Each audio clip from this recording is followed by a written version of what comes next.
East African Power Industry Convention taking place on the outskirts of Nairobi this week. It kicked off today, and joining us now to unpack some detail here, looking at what exactly is on the agenda, is David Mwangi, Chief Manager at Kenya Power and Lighting Company, and he joins us live on the line from the conference itself. Thanks so much, David, for making time for us this afternoon. Well, we know that there's quite a few challenges that persist when it comes to upping power capacity on the continent as a whole. Amongst those, lack of diversification when it comes to actual power sources. What strides are we seeing being made when it comes to diversification in Kenya specifically?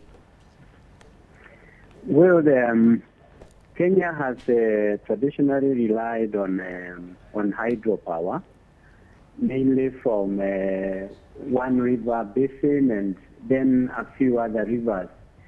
But because of global warming and the climate change, there have been many times when the reservoir levels have been so low that we have had to buy emergency power to supplement the hydro capacity.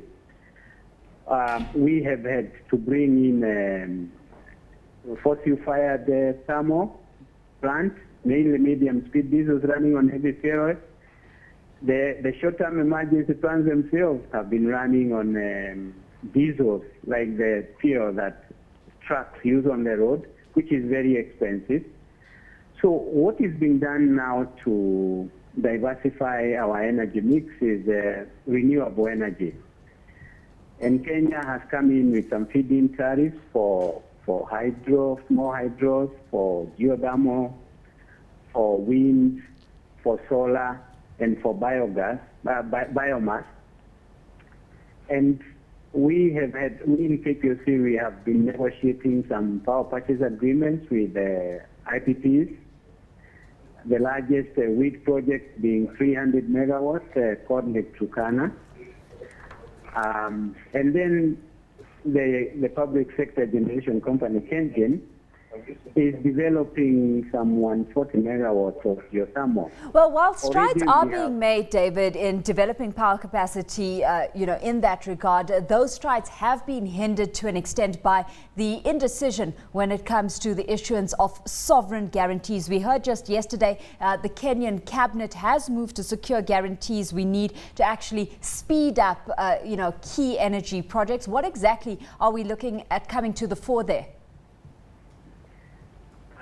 We have been, what has been agreed on by governments is acceptance that KPLC is not going to be able to continue putting in place letters of credit for all the new projects that are coming in. And the government has been sympathetic and is agreeable to assisting. I understand that because of the private shareholding of KPLC, we may not have a sovereign guarantee, but government has been looking at other options, like being the one to create diocese rather than KPLC.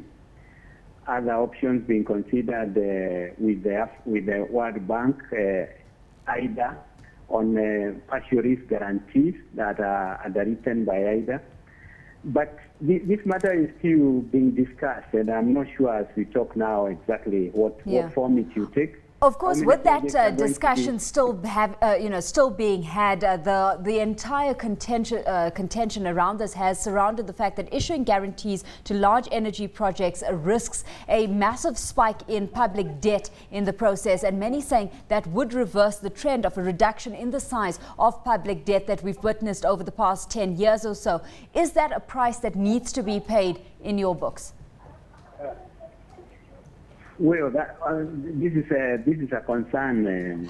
Just as it's a concern to KPLC, it's a concern to government, which is why I can understand that they may not want to look at the sovereign guarantee, because it's going to be counted to reduce the saving of the debt that the government can get.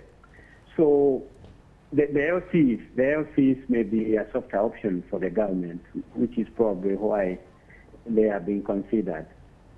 Well, at the same time, we've had many privatization schemes also coming to the fore. KenGen specifically, Kenya's main power producer, looking at selling a 19% stake to a strategic investor. What's your view on privatization in the industry specifically, and how that can work to generate capital to invest in future projects moving down the line? I personally believe it would be a good idea, but only if the proceeds from the shares that are sold by government are plowed into the power industry. I don't believe that is what happened with the first 30%. But if the next 19%, KenGen will be given that money to plow back into the power industry and develop new infrastructure, that would be good for the country.